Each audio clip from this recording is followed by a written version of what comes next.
All right, ladies and gentlemen, we are going to take a look at the new crime scene photos that were released. Now, warning that it's going to be graphic. You'll probably see blood and stuff, but I don't think they're showing any bodies or anything like that. But let's check out a little bit of this. Now, I put a description in Miss Law and Crime channel, so we're going to check it out and go through some of it. It was just released, so we're going to look at it here real quick. Let's play a little bit of it. And from what I can see, what I've already seen, good God, did they use the aluminol there or what? I mean, there's aluminol over everything.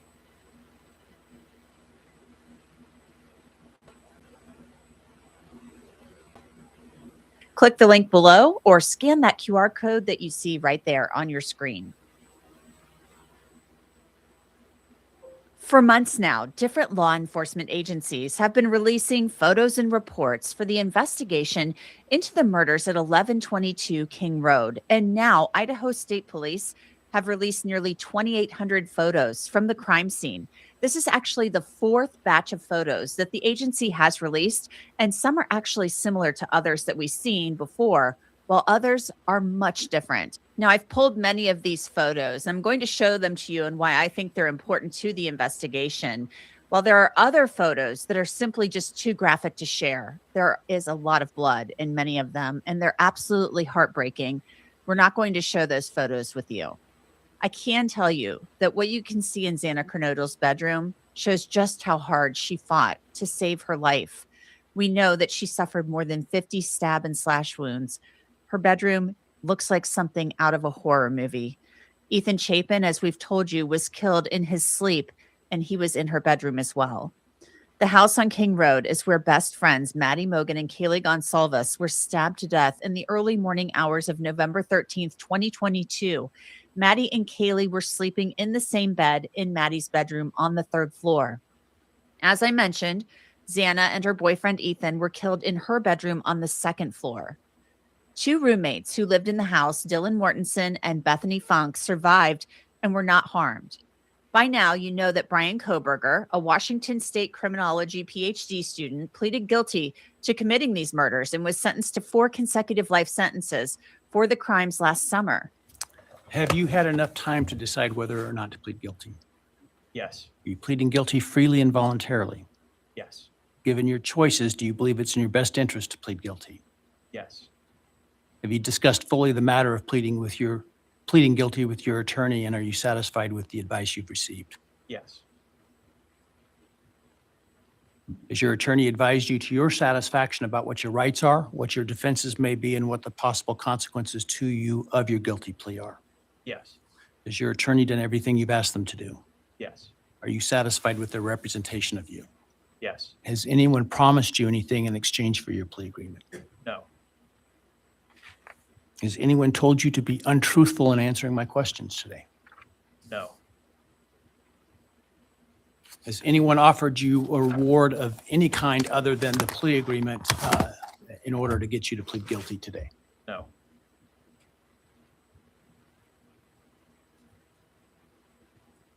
Are you pleading guilty because you are guilty? Yes. Brian Koberger is spending his days at Idaho's maximum security institution. And despite Koberger's guilty plea, he has supporters who believe he simply pleaded guilty to spare his own life. Well, there you go, folks. He pleaded guilty. That says a lot. Now, my opinions are different, right? But to spare his life, they're saying he pled guilty, yada, yada, and that very well might be. But I think he just wanted to get this over with because he didn't want, someone looking into his past. He didn't want to. Oops, we got him on this. No, let's investigate a couple more crimes and yada yada. And they find out he's could be possibly guilty of other crimes. So him pleading guilty says a lot. If you're an innocent man, you're not going to plead guilty. My opinion, right? Not unless somebody's sweetening the deal. I mean, you have to look at this. This ain't a mob case where Joey Two Times is going to do time for someone else, but when he gets out, he's going to have half of Manhattan, right? That we're not looking at that here. You know, there was no reason. If he's an innocent man, there was no reason for him to plead guilty. If this was all a setup and he wasn't guilty of it, I would have went to trial myself. You know, if I knew 100%, I'm not guilty of that crime, and somebody's, pulling the wool over someone's eye, we're gonna ride it out. I'm not guilty of it. You know, I don't know what to tell you. I'm not doing time for Tom, Dick, and Harry that decided to, cut up some people. Not my problem. And that's the problem with this country right now is it's too easy for someone to say, he did it. And then you're sitting in jail, even though, you're an innocent man. And the laws need to change somewhat on holding people, because in the court of law, 9 out of 10 times, if they ain't got evidence like they had in this case, an innocent man ain't going to cut deals or nothing. It's going to trial. All right, let's keep going here. Folks, be very safe. We got a storm coming in this weekend. And they believe he is innocent. So let's go back to the very beginning as we go through this latest batch of crime scene photos. Just before noon on November 13th, 2022, roommates of the 4 students called 911 and Moscow police responded. Yep. Where's she at? Where's she at? Yes. Where at? Up here? Up here. You got to call from them that someone, they're looking to be animal. And I just came to check in here and see what I just found. And I checked this using the real and she's. And I didn't check him yet, but I'm pretty 13.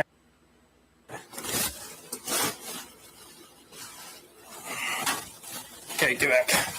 I don't know if they're still in here or not. I really just in here. I grabbed the knife. They're like 1370.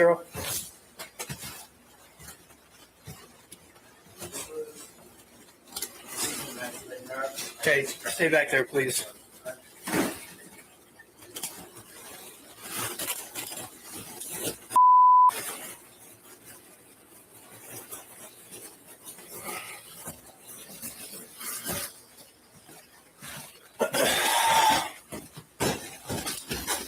Slow down. Just come here. There's 2. Looks like fatalities. I heard her scream and she ran downstairs because she saw someone. That's what I'm pretty sure she said. Someone's here and she screamed and just ran downstairs. And I called for her name, but I jumped up and locked my door because I was so scared. And then I heard someone in the bathroom and I heard her crying and I heard some guy say that you're going to be okay, I'm going to help you. And I kept calling her name, but she wasn't answering. And then I opened the door for a second and I saw this guy and he was not insanely tall, but he was wearing all black and like this mask that was just covering his forehead and his mouth. The crime scene photos show the front entryway at the front door of the house on King Road. Roommate Bethany Funk's bedroom.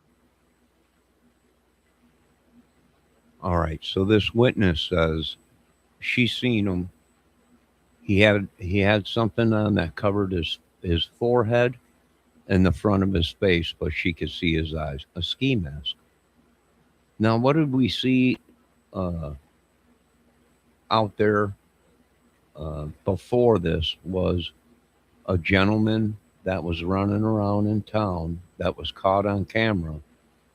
And what did he have on? A ski mask. So it's very possible there might be something there with that. Supposedly it was a robbery or something, maybe. But let's continue with the photos now. Now, what I want you to pay attention to is all the aluminol that is throughout this house. And they usually use aluminol when they can't see the blood. But with all the luminol that we're seeing, the signs are pointing to something that that is very suspicious to me. If you can't see all that blood, then there's a reason you can't. You know, because we're going to see a lot of luminol. The walls, all over the cat, all over the sinks, all over everything.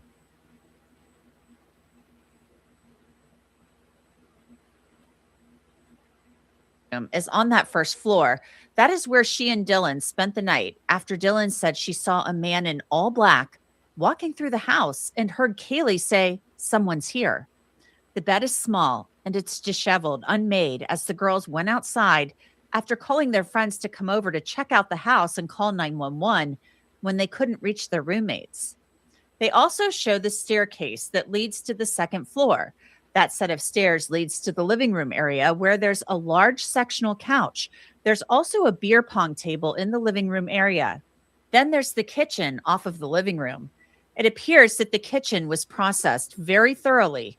You can see blue all over the place on the counter and on the floor. To the untrained eye, it looks strange, but it's a liquid called Blue Star that crime scene techs spray to detect even small traces of blood at crime scenes. Blue Star claims to reveal blood stains that the naked eye can't see without damaging DNA. Blue Star is a name brand for one product, and it's luminol based. Now, if you follow crime cases, you likely know what luminol is. It reacts with blood and other items even after cleaning. Roommate Dylan Mortensen told police that the masked man in all black left the house through the kitchen's sliding glass door. That door has blue stains all over it too. This makes you wonder, was the nearly 8-hour span of time between the time the murders occurred and the 911 call cause for concern among investigators? Were they looking to see whether the crime scene had been cleaned up or whether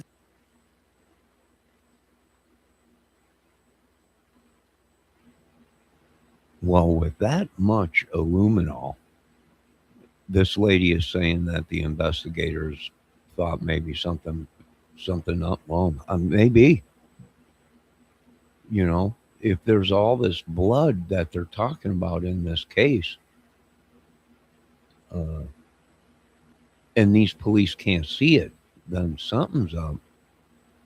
You know, did somebody do something? Like, I can see what she's saying, cleaned up the murder scene. I don't know. It's possible. You know, whole story might be made up. To, you know, I don't know. the killer could have cleaned up blood and left the scene? Blue Star was used in many, many locations around this house, including outside Dylan Mortensen's bedroom, which is off the living room. A shoe print, later described as a Vans shoe print, was discovered outside of her door. It was mentioned in the initial probable cause statement, but then we really never heard about it again.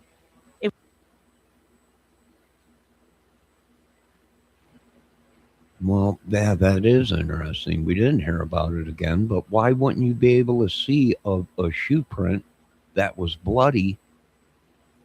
Why would you have to use aluminol? You know, you would see a bloody footprint like that in a shoe print. But they had to use aluminol, something. I agree with some of these people. They don't seem, you would see that if it was blood. You know, hey, I think this is blood. You know. But you would think there'd be more. As bloody as the crime scene was, they said, gory and horrific. You think he probably stepped in blood. But my question is how do you not see it? You know, I don't know.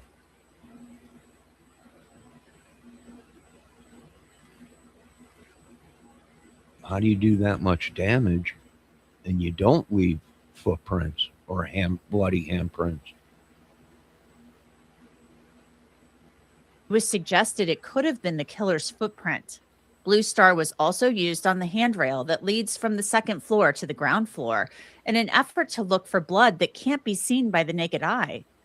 Now, if you followed this case closely, you are familiar with 2 unknown male DNA profiles that were found in the house on a handrail going from the second floor to the ground floor. Those were never put into CODIS, possibly because of the quality of the samples. Now we're seeing those samples. Those samples have been described as unknown male B and unknown male E. The defense wanted to point to those samples as possible alternate suspects had the trial gone forward. There was also a marker for blood spot A. There were other areas of blood on the handrail that were documented too, one with the tag 41. The photos also document the third floor of the home where Kaylee and Maddie's rooms were located. Kaylee's bedroom is untouched, her Idaho sweatshirt hanging over her chair and her bed covers pulled back as she was sleeping in Maddie's room with her. The dog cage for Kaylee's dog Murphy is also there. Then the photos move to Maddie's bedroom where she and her best friend Kaylee were stabbed to death as they slept. Kaylee's pink boots were in her windowsill.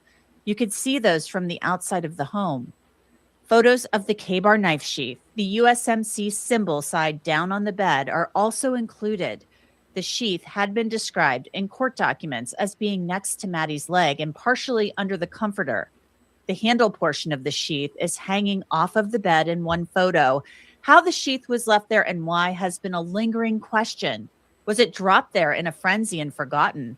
Or was it left there on purpose? Only one person really knows for sure. Supporters of Brian Kohberger suggested it was planted. Testing of the leather strap at the crime lab revealed an unknown male's DNA on that strap. It was eventually tracked back to Brian Kohberger by the FBI using genetic genealogy. A mixture of Kaylee and Maddie's DNA was found on the back of the sheath, along with an unknown male's DNA. So I want to bring in Joseph Scott Morgan, the host of Body Bags, the hit podcast, also a forensic death investigator, a retired one and a very good one at that. So Joseph, I want your first reactions upon looking through these crime scene photos, the latest batch, almost 2,800 of them. Yo, Miss ATS News. So supposedly there's over 2,800 crime scene photos. Wow. Now, I heard they've been released. I haven't looked them up yet. I just been promoting people's channels, watching their videos, and then putting their channel in my chat or whatever and telling people to go over there. Folks, make sure you go over there and check out Crime Flicks or the channel I put in my chat. But 2,800 crime scene photos, and boy, they really went to town with the aluminol. And very interesting, if you ask me, because as gory as this is, you're going to see blood drops. You know, you're going to see blood drops. You're going to see blood splatter with the naked eye.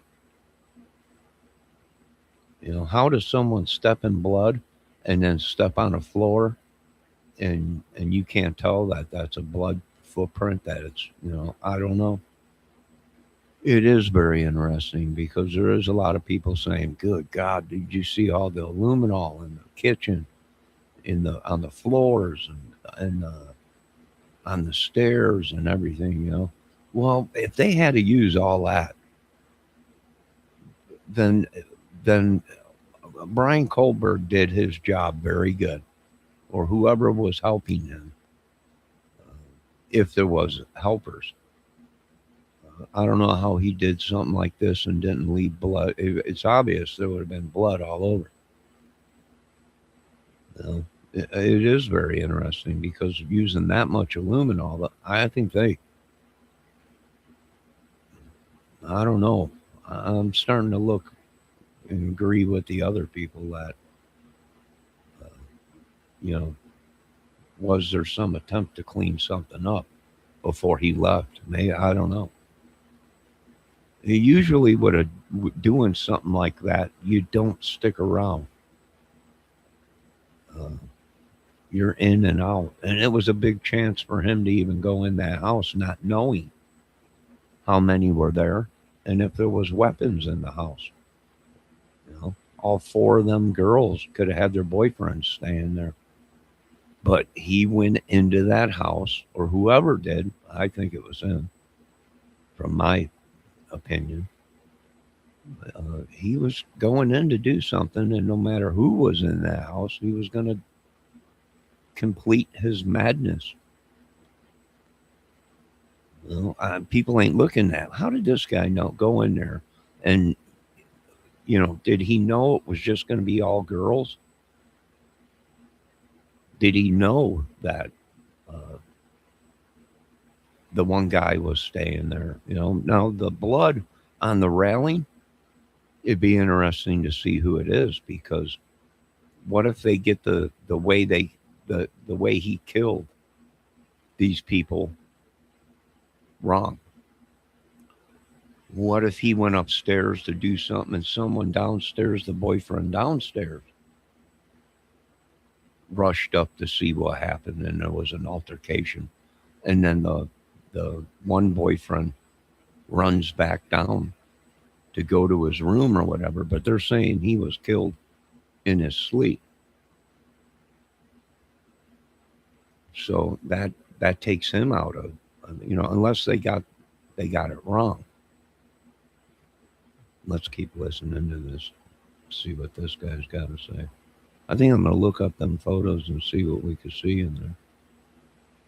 Yeah, well, it's something I got to be honest with you, Jeanette. It's something I didn't expect to see. I thought that we had, kind of moved on.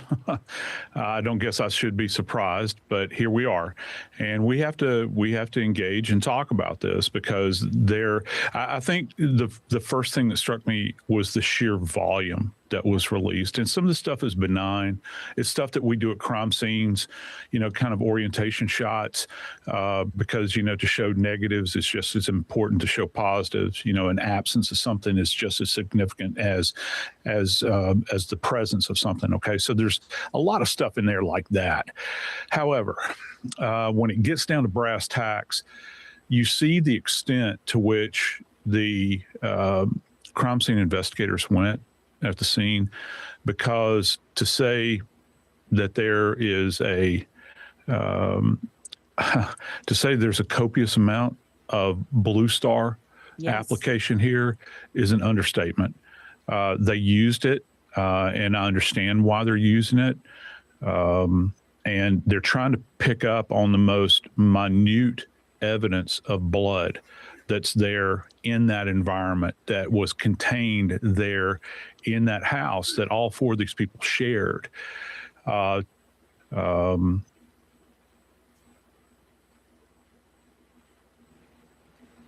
right, ladies and gentlemen, do you remember the video that was put out not long after the murders of people showing inside the kitchen from the window, right? Because somebody snuck up through the window and took a photo through the window. And what did people say? Oh my God, it's blood. It dripped down through the bedroom floors there was so much blood, so much goriness that it dripped down into the kitchen walls. Well, that's a lie. You know what that photo was? Aluminol. That's what we were looking at. I even did a video on it inside the Idaho 4 house. I even showed the video of them zooming in through the window. And what did you see? You seen luminol. It looked like blood. Yeah, it did. From a distance, it looked like blood. You couldn't really zoom in and see it. I agreed. I thought, oh my God, this is horrible. This was a bloodbath. How does blood drip down from a bedroom through half-inch wood floor, wood floor, through the insulation, through drywall, and onto the kitchen? I was shocked just like everybody else. But then I put two and two together. The video that we seen before it even went into court, was a shot taken through the window. And what are we seeing? It's aluminum. It wasn't blood. And if you remember in that video that they put out, you could see somebody walking around in there, and that was the investigators and crime scene forensic spraying aluminol. And what did it do? It dripped down the counters in the cabinets like it was blood. And therefore, we were all led to believe that it was that gory. You don't have enough blood in your body to bleed like that, like they were saying. So it didn't make sense, but now it does, right? It was aluminum. I don't know if Miss ATS News is still here, but if you are, I don't know if you remember that video. That was not short after the murders that came out, where everyone was saying, "What does it look like?" Well, it looked like blood from a distance. That was dripping down all over everything. But in the real life, the facts, it was aluminum.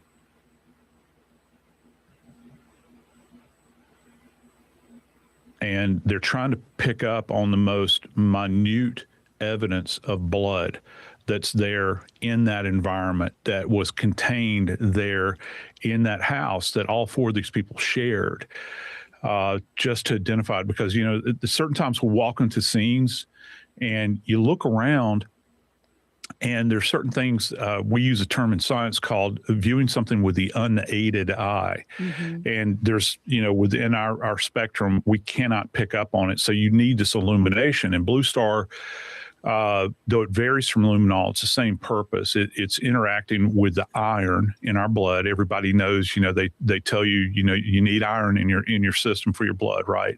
So iron is contained in the hemoglobin. And so what happens is when Blue Star is actually applied to an area, say for instance, even the thing that you can't see will suddenly pop.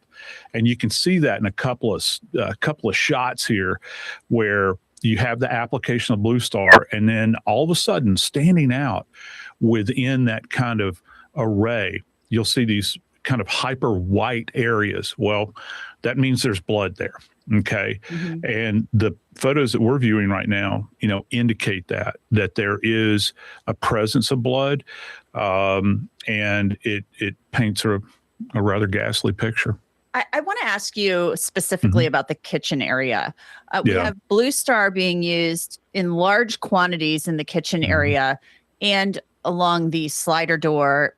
And I look at that and it almost looks like they just splashed it all over the place.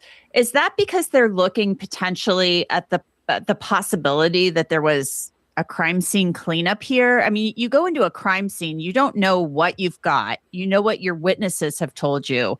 Yeah. Are they looking to see, like, because of the length of time between the 911 call being placed and then when the roommates said these homicides likely happened at, just after 4 a.m.? Are they just covering all of their bases and thinking, was there possibly a cleanup here? Yeah, bingo. Do you want to sign up for our Crime Scene Investigator Academy? Because you're right on target. I've covered a few of these. Yeah, you have. Okay, so the idea is the old adage, you cast a wide net, you catch a lot of fish. Yeah. And to your supposition here about the sink area, that would be a prime spot to go and clean up. Okay. And so that's what they're doing here. They're just looking for any evidence of this reactant with the hemoglobin that might be there. Now, people need to understand this and be very, I want to be very clear on this. Just because you find blood at a scene, you have to be very careful, because that blood is not necessarily associated with a terminal event. Okay. I mean, you can have blood blood deposition for any number of reasons. Guys cut themselves shaving, people scrape their knees. You've got 3 women here that might have menses. There's any number, and I've seen it all. I've seen the array of it. And so this, merely what you're doing is you're qualifying. You're not quantifying. You're qualifying the idea that yes, in fact, there is blood there. So if you're going to the sink in particular, What I find interesting is how could there be blood there, but the naked eye can't see red? Blood, some kind of a gooey substance. Maybe it looks like if it's dried poo. You know, do you take a cotton swab and you swab it? And I don't know if they have tests for it yet that quick where they could just put something on the cotton swab and say, well, that's blood. Right? I know we can't see it, but that's blood there. You know, very interesting. And why can't we see it? Was there an attempt, from what everyone is saying, to clean up? Because 8 hours went by. Yeah, I can see how people are questioning that. 8 hours went by. Now, it might not even been something to do with Koberger. It might have been, someone, who knows? But yeah, I would say, that's why everyone's looking at, well, did they clean up the crime scene? Because we're not seeing a gory blood bath. We're not seeing blood dripping all over the counters in the kitchen,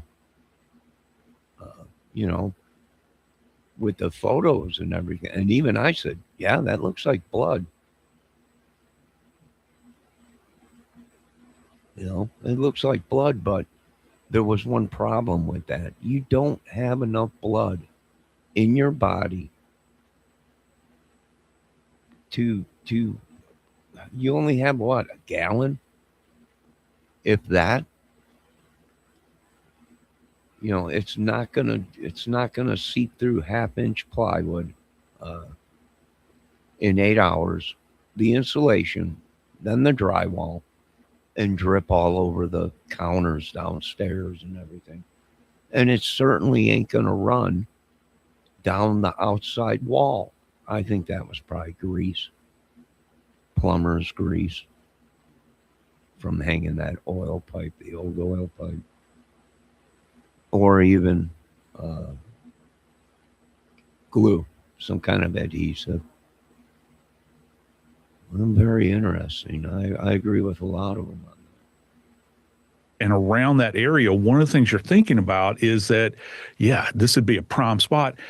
And one more thing, a clue that you gave away just a second ago, it's adjacent to the sliders, right? This is like you're thinking and a lot of people did this, over the course of these many years that we've covered this case. People are speculating,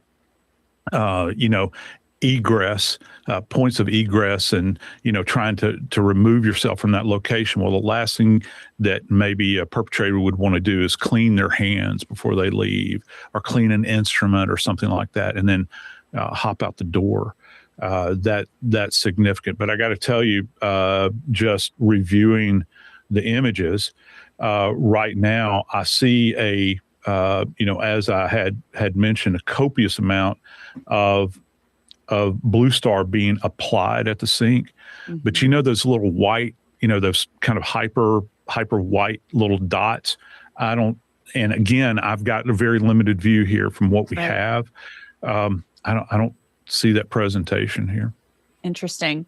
On the hand railing, going downstairs, and when I say that, I mean toward the front door, a lot has been made about 2 unknown male DNA samples. A lot of people, including Brian Koberger's defense, have pointed to these unknown DNA samples. It sounds like they were degraded. They were never put into CODIS. We now have photographs of those.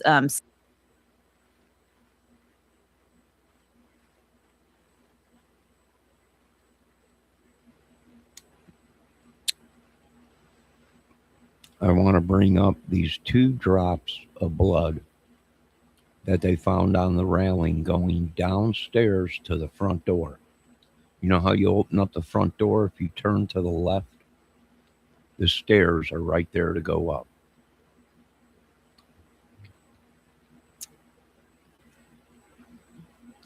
One of them was on the very bottom of it. Meaning, if you put your hand around the rail, what happens? Your fingers usually go around the rail and you touch the bottom of that wood rail. Now, if you're walking down the stairs real quick and let's say there's a splinter or something like that on that railing, you could poke yourself and you wouldn't even know it until later and whatever. So that might be old blood from people that were there partying from who knows how long. That could be anyone's blood, especially going down a wood railing. And if you look at the photos that we just seen, one of the blood drops was on the bottom of the railing. How do I know that? Well, because there's no stain on it. It's bare wood. So that's the bottom of the railing. The top is all stained or painted or whatever. So that could be someone's blood from a long time. It could be one of the girls. It could be numerous guys that were in the house that were partying. Be interesting to see whose it was, but it could be one of the boyfriends. And as this guy said, someone cut Samples themselves, like B and E. The defense wanted to point to those as potential alternate suspects. It was very strange how we never got any answers about those profiles. It sounded like they were degraded, and they didn't believe they were related to the crime scene. We're now seeing that these were small spots. Very Even small, Ann Taylor described them as small spots, Mhm. and they are not in the actual areas of the bedrooms. Yeah. In your experience, I mean, is that much ado about nothing? Because people are still talking about that and thinking, oh my God, this points to more than one killer. Or No. I don't. No, I don't think that it's much ado about nothing. Everything should be considered at a crime scene. Okay. However, you talked about, kind of the degrading here. And if you're doing a visual assessment of blood, I'm not saying that it's perfect, but you can pick up on aged blood as opposed to fresher sample of blood. Aged blood is many times it's dried out. Of course, there's environmental factors that play into all of this, but aged blood is it's darker. Sometimes it's very flaky, that sort of thing. And how it's identified, did they identify it as a result of an application of Blue Star? Blood is it's darker. Sometimes it's very.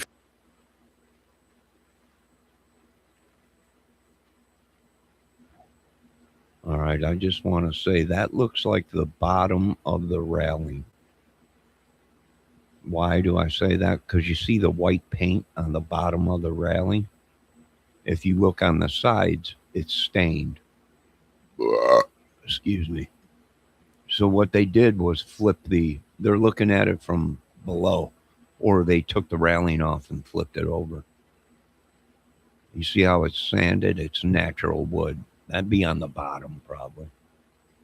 Not unless they used that railing so much it wore the finish off, but I don't know how they wouldn't see. If that's the top of the railing and there's blood spackle on it, how do you not see it? I don't know. They might have seen a couple dots and not say, and not know. We don't know if it's blood or not. Interesting. But that's definitely white paint on the railing. To me, it looks like it's the bottom of the railing. Flaky, that sort of thing. And how it's identified, did they identify it as a result of an application of Blue Star? Is this something that somebody, because you're going down, I'll give you, for instance, if I were working the crime scene and the handrail, because that's an area of support, right? So you're walking down you're walking down, you're kind of holding yourself at that point. Well, that's a point of contact. That's something I'm going to have a hand lens out at the crime scene, and I'm going to go over every surface, just visually inspecting it, running down the handrail, all the points of potential contact. And also, I would have to look on steps to see if there are any droplets that kind of communicate, relative to the position, say, of a blood droplet on handrail. Is there anything else down below? Because gravity is an effect here. Yeah, I mean, I think that people are right to ask those questions. Defense is right to ask those questions, or at least put that forward. But the sample itself apparently is in such a state that it just wouldn't marry up with the timeline, I think. And that's a big problem, particularly when you and I are sitting here, we're now seeing these images of, let's face it, as horrible as this is, it's fresh. Okay. It's fresh deposition at that point in time. And those two things don't necessarily correlate. Well, we're all hoping to get, Well, I agree with this guy. They would know right away if it was old blood, right? This blood it's coagulated. It's been coagulated for so many hours. It has nothing to do with the scene. It's either from somebody that came in there partying or one of the people that lived there. So I agree with this guy. And, well, you don't know, but he's right about that. If they have blood on that handrail, there might be blood on the staircase right underneath that railing. So yeah, it makes sense to me. But my question is how did he do this and walk out of there and not leave a trail of blood? I mean, I don't know. Did he wash up? I don't know. Hopefully we see photos of them putting aluminol in the showers. I mean, just to be safe. Was he that crazy where he actually took a shower? more answers when some more of the court documents are unsealed, more answers about the DNA aspect of this. Yes. Let's talk now about the sheath. We're now seeing the sheath. We had seen it before in the crime lab. There's barely any blood on it. In the room, I don't want to be gruesome, but the room had a lot of blood on the bed, of course. And I started playing Fast Play from the Hoosier Lottery. It's quick, easy, and instant fun. Might be a good break from your latest hobby. Other parts of the room. But the sheath, we're now seeing it on the bed physically. What are your thoughts about just being a few specks of blood, and then there's like an unknown male contributor on the back of the sheath of DNA, and apparently it didn't have it wasn't like a high quality sample, and then we have Koberger's DNA on the strap of the sheath. When you look at the DNA notes, it says it's on the strap. They swabbed the strap. So what are your thoughts on seeing those actual photographs of the sheath on the bed? Okay, I'm going to frame this in this manner. If it's context, I think for the first time, and now I'm talking just kind of like as a human here, not as a crime scene person, forensics person. For the first time, we see it in context. We see it positioned on the bed beneath her leg, and it is face down. So when I say face down, like we've commonly seen the sheath, when you look at the front side of it, you can see, emblazoned with the USMC on it. We now see it wedged, at the scene. And it really puts things into perspective, And so when I consider this, putting back my forensic hat now, when I see this, one word that comes to mind is a term that we use in forensics, and that's called pristine. Pristine doesn't mean in our context perfect. Okay. It means in its natural occurring state. And early on when this, but I don't know, within 2 or 3 days, when I was first asked this question about the sheath or about the knife, I asked early on, was there sheath left behind? And lo and behold, a couple of days later, we found out that there was. Okay. We didn't really know what the status of it was. And I began to think, why would that sheath, why would some person leave a sheath behind? And I have a myriad of reasons why I think that occurred. But the one thing that I can take away from this, going back to what you had said about how much blood is contained in all those other spaces, the sheath bears evidence of the fact that this is something that happened prior to, the unsheathing of the knife. Now, I know that seems rather obvious, but it's not like they went back, the perpetrator went back and put their hands on the sheath after the actual event. This is a one-off where you draw this thing and then you drop it. And you're in such a frenzy. And there's a number of reasons why this individual would have been in a frenzy. And you forget about it. You just leave it behind. And any of those.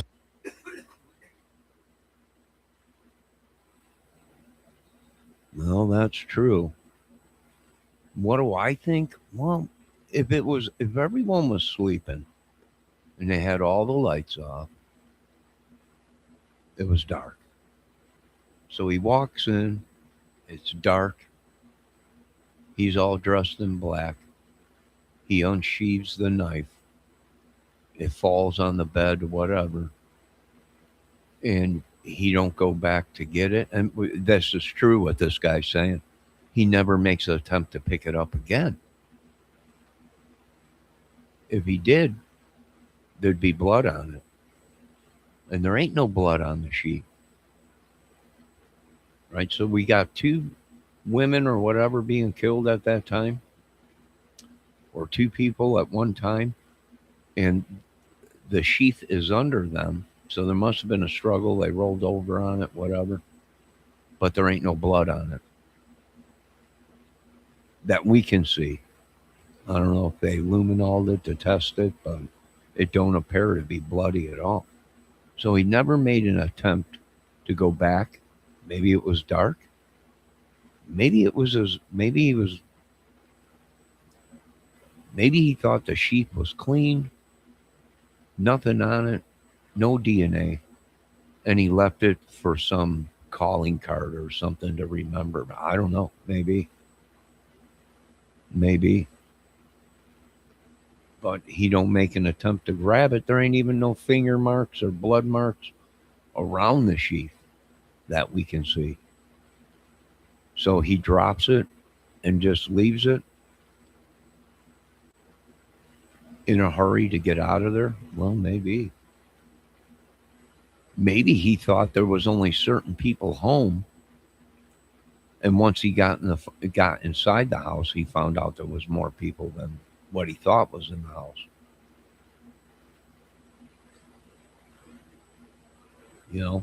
And if someone's seen him, here's why I think this was like a mission to him.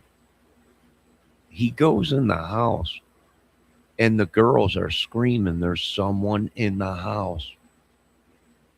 Now, right there, anybody with 2 cents would have got out of there. They know he's there.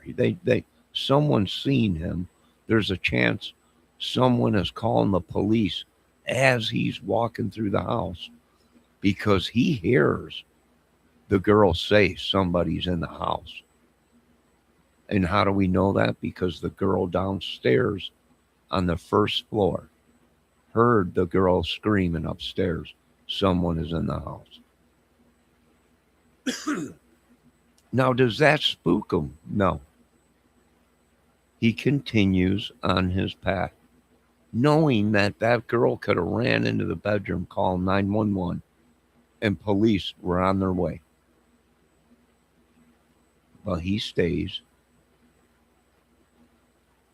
And he continues on. That's interesting.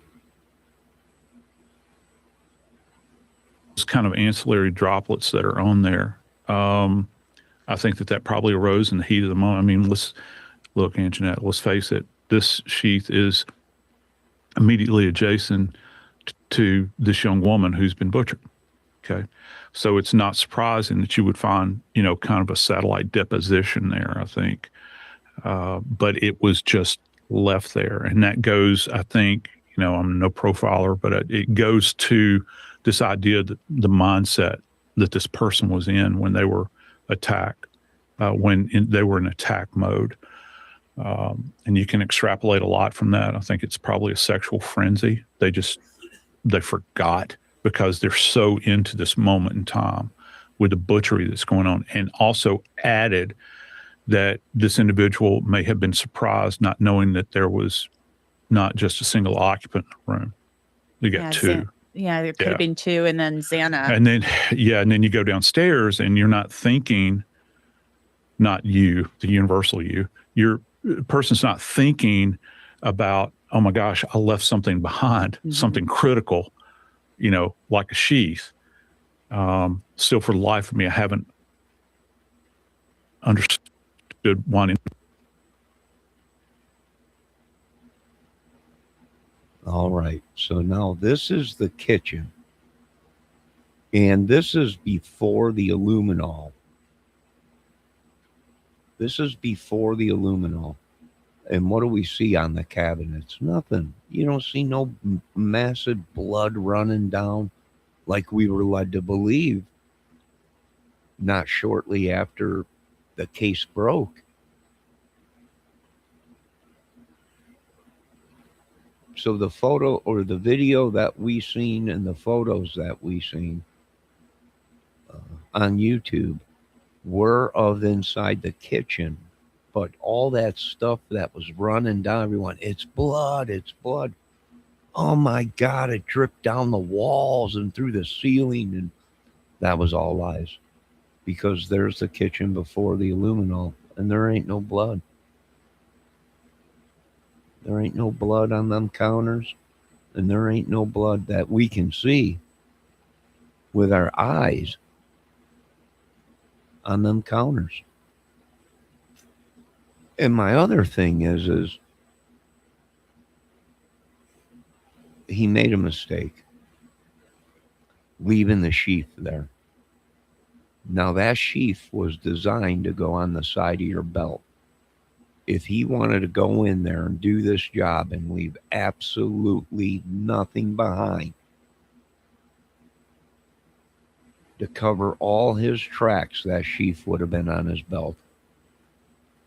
Therefore, he knew where the sheath was once he drew the knife. That sheath ain't going nowhere. But he didn't. He left it there. And he left it there in his sick, twisted mind, I believe. He didn't have no plans on getting caught.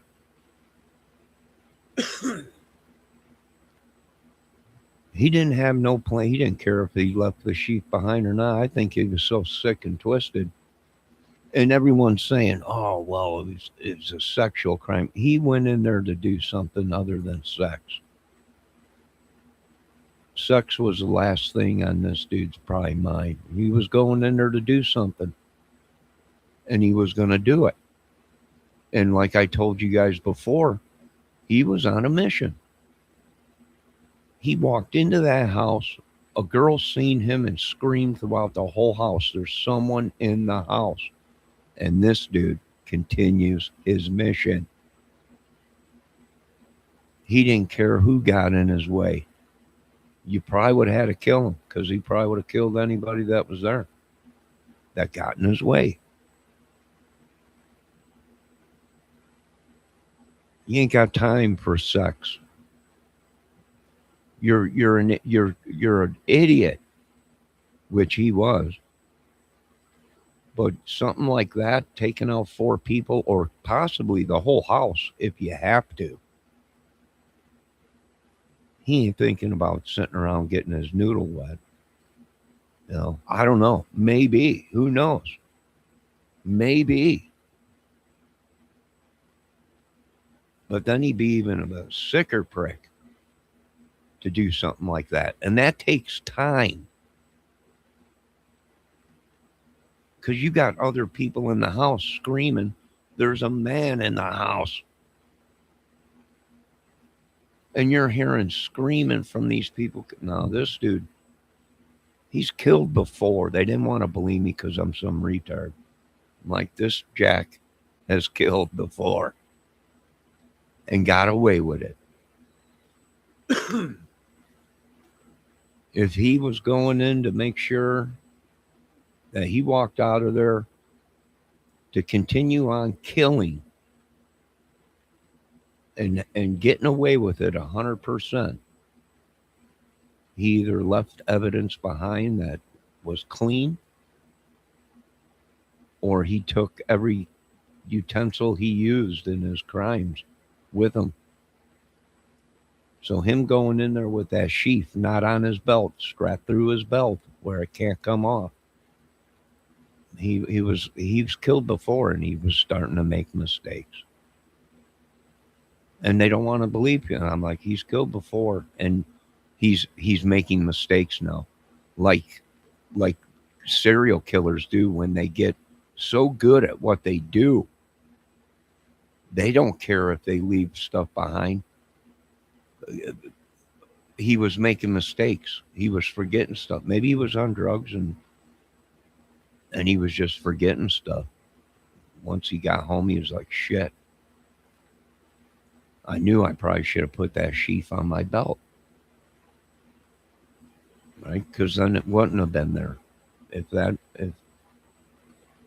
he would have had that sheath on his belt, that sheath wouldn't be there today.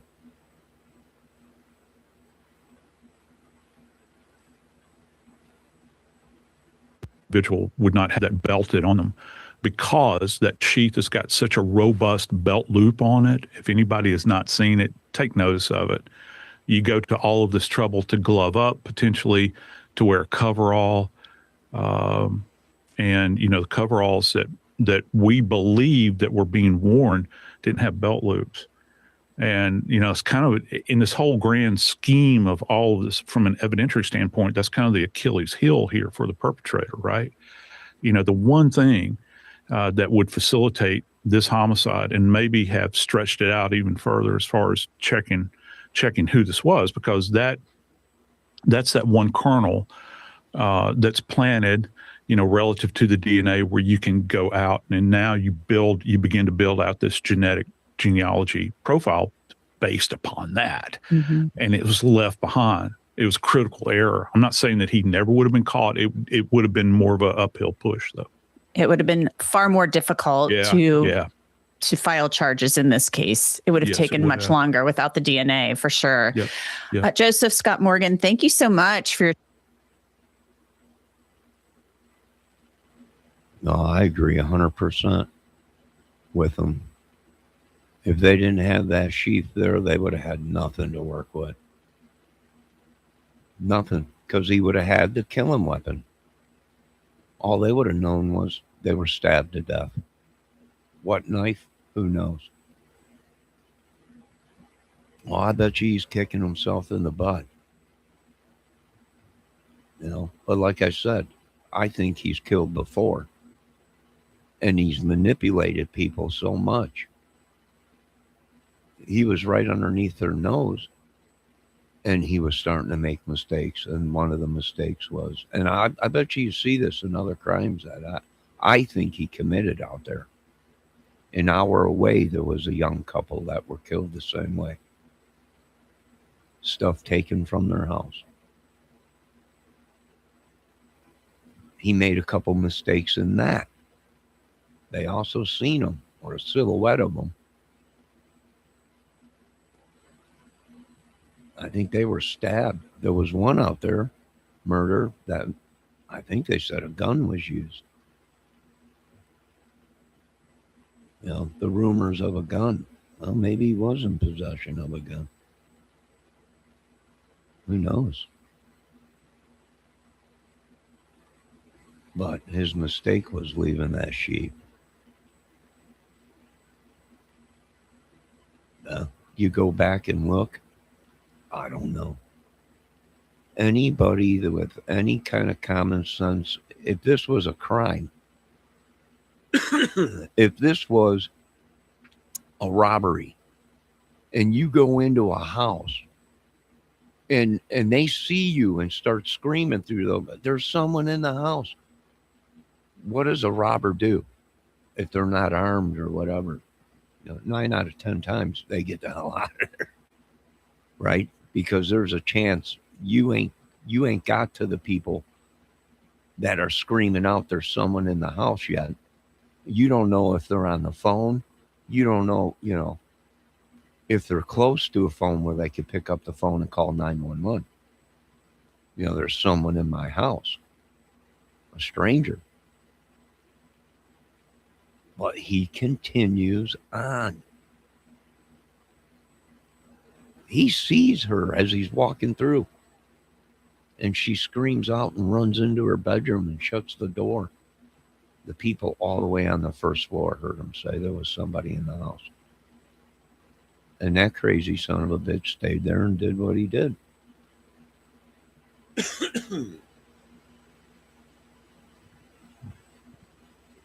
That is somebody that has done something bad, not once, not twice. That's somebody that's very cocky, very reassured that he's going to get the job done no matter what it takes. And that points to me that he's killed before. And I do believe he's killed. He might be a serial killer. People are saying, I agree. I'm on board with you. He might be. He might have started making mistakes. And serial killers do that after a while. They get cocky. And that's when they start making mistakes. Yo, Kel.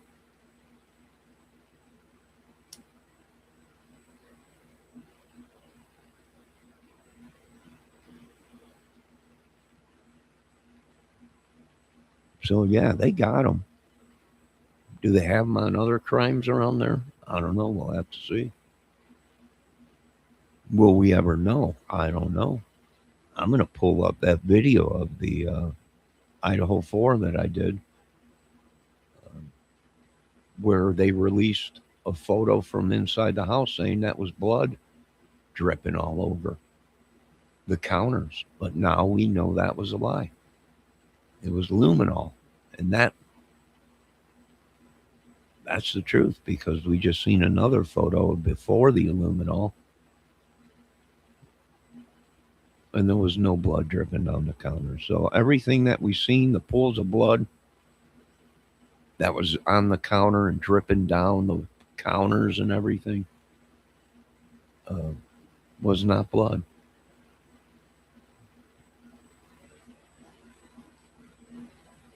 Yeah. And you don't have enough blood in your body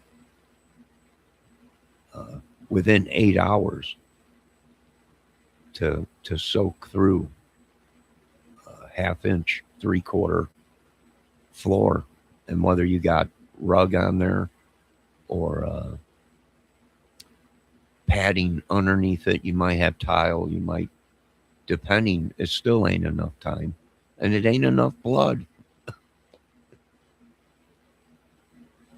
You don't have that much blood in your body, folks. So yes, it appeared to be blood. But in order for that much blood to be in that kitchen, he had to off somebody in the kitchen. And the evidence is showing that. So yeah, you can get led on a wild goose chase if you watch, a lot of this stuff. I also thought it was blood. But then I used my head and was like, either he killed people in the kitchen or something else is going on, because they don't have enough blood in their body to soak through all this within 8 hours. And you have to take in consideration the temperature of the house. If it's warm, blood is going to clot a lot faster.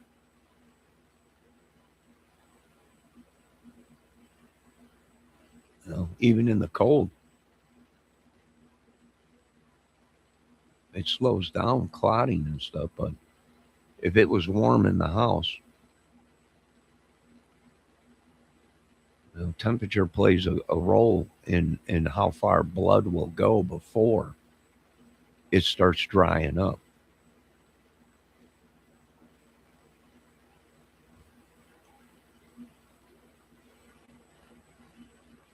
So, now, could he have had help?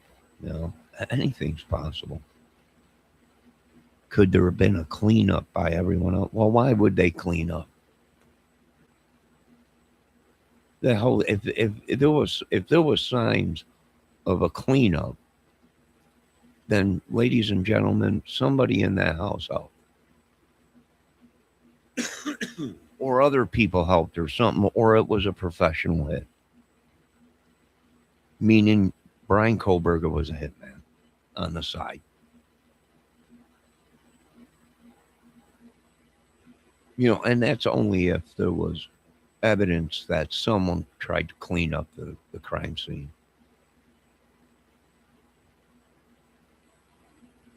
You don't go into a house, kill 4 people with a knife, walk out. What is this, a movie? You called the wolf, and the wolf came. Is this Pulp Fiction all over again, or whatever that was with Travolta, or that movie? And someone comes in and cleans the house up. I mean, if that's the case, well, then you got a conspiracy to cover up a crime. Why? And if that's the case, he was the hitman, and his job was done, and someone else would come in and clean it up. I don't know. So yeah, I can see how people are saying, questioning things on YouTube. Was there more than one? It's possible.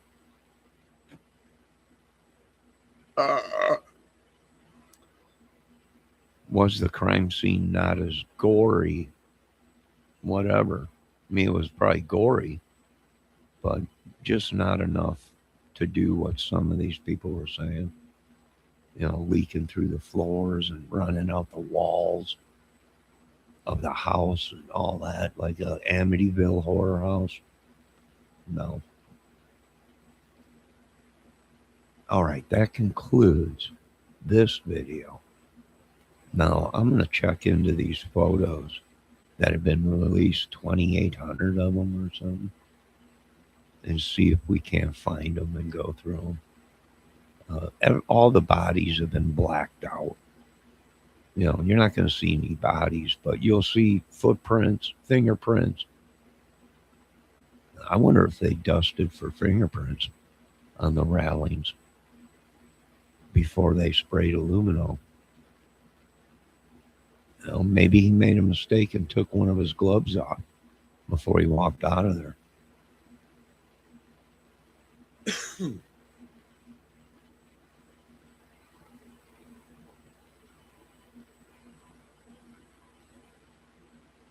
I would check into other stuff, reports of somebody walking around in a ski mask,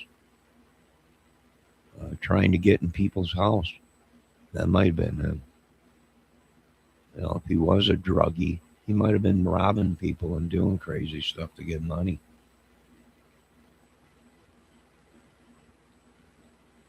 Who knows?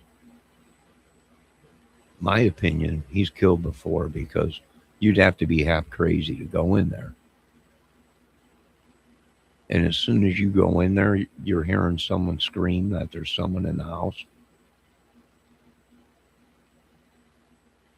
Telling people, there's someone in the house, there's someone in the house. And he pays no attention to that and keeps going. That's crazy. That is crazy.